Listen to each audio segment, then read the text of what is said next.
சென்னை வளசரவாக்கம் சாவித்ரி நகரில் உள்ள பங்களா வீட்டில் பயங்கர தீ விபத்து ஏற்பட்டிருப்பதாக தகவல் வெளியாக இருக்கிறது. தீ பற்றி எரியும் காட்சிகளையும் பார்த்துக் கொண்டிருக்கிறோம். வீட்டில் இருவர் சிக்கியுள்ளதாக தகவல் வெளியாக இருக்கிறது.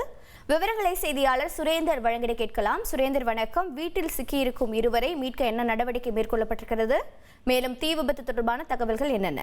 வணக்கம். சென்னை வளசரவாக்கத்தில் பங்களா வீட்டில் ஏற்பட்டுள்ள தீ விபத்து பயங்கர தீ விபத்தாக அரங்கேறி இருக்கிறது. இந்த விபத்தில் உள்ளே பணிபுரியக்கூடியவர்கள் மற்றும் வீட்டில் இருக்கக்கூடியவர்கள் என இருவர் சிக்கியிருப்பதாக தகவல்கள் வெளியாகி இருக்கிறது. குறிப்பாக சென்னை வளசரவாக்கம் சாவித்திரி நகர் 1வது தெரு பகுதியில் உள்ள பங்களா வீட்டில் தான் இந்த தீ விபத்தானது தற்போது ஏற்பட்டிருக்கிறது.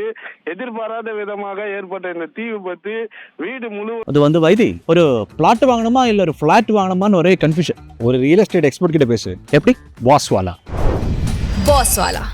B the boss. பரவி பங்களா வீடு முழுவதும் கொழுந்து விட்டு மலமளவென எரிந்து வரக்கூடிய காட்சியை நேரடியாக காண முடிகிறது. குறிப்பாக பல கோடி மதிப்புள்ள இந்த வீடு தற்போது முழுவதும் தீயில் எரிந்து நாசமாகி வரக்கூடிய காட்சியை நேரடியாக காண முடிகிறது.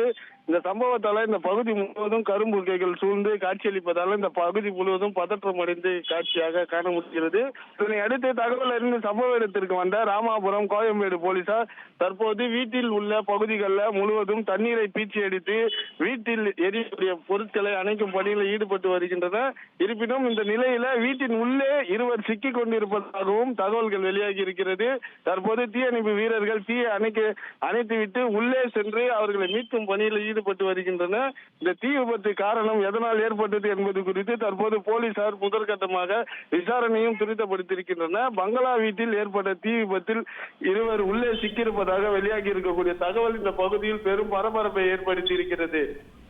உங்களுடைய விவரங்களுக்கு நன்றி சுரேந்தர்.